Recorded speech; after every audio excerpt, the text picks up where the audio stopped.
Hello, Shar Timers. Thanks for doing time with me today. Thanks for chiming in. This is Shar. Shar Time 1. So Shar stands for Sharice, and time stands for talk, inspire, motivate, empower, encourage, edify, and educate you. Yes, you. I got on here today to say that, what was the name of it? I wanted to name it, I get to love you in spite of you.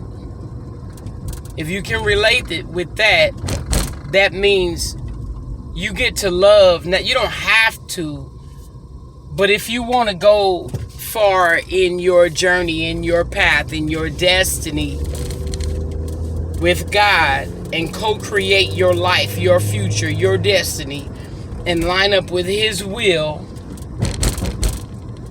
and go after the dreams and the visions that He has shown you, then you can safely say that I get to love you in spite of you.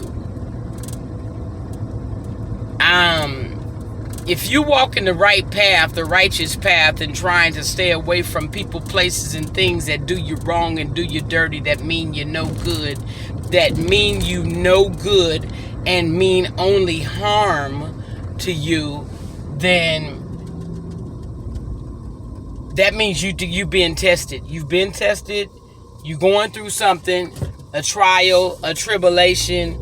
You're going through something. Either you're going through, or you've been through, or you're about to go through, or you just came out of something that was difficult to get through, because there's an enemy, there's a spiritual warfare that you go through once you decide to make that decision to follow Jesus in your life, to follow God, and to do good.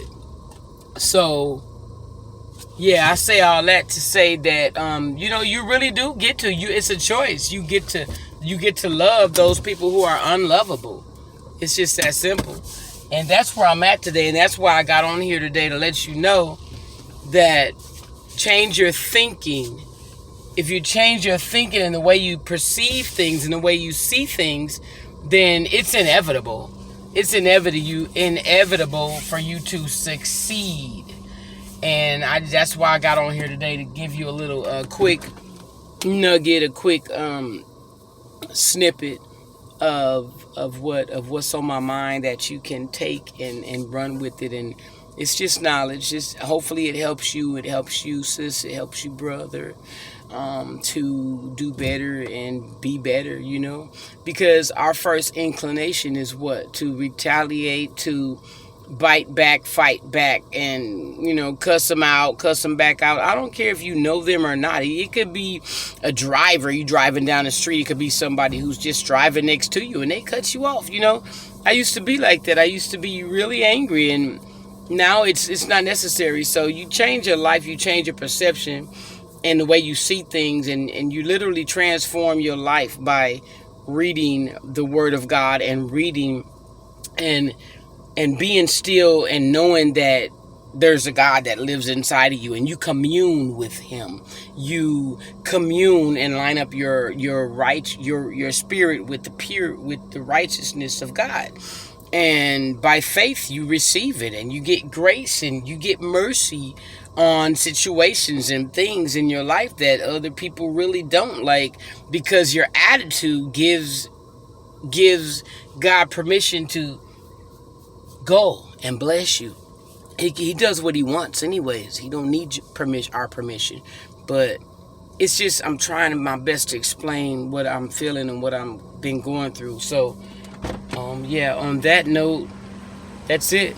You just you get to do good to those who spitefully use you, talk about you behind your back, stab you, lie in your face, all that.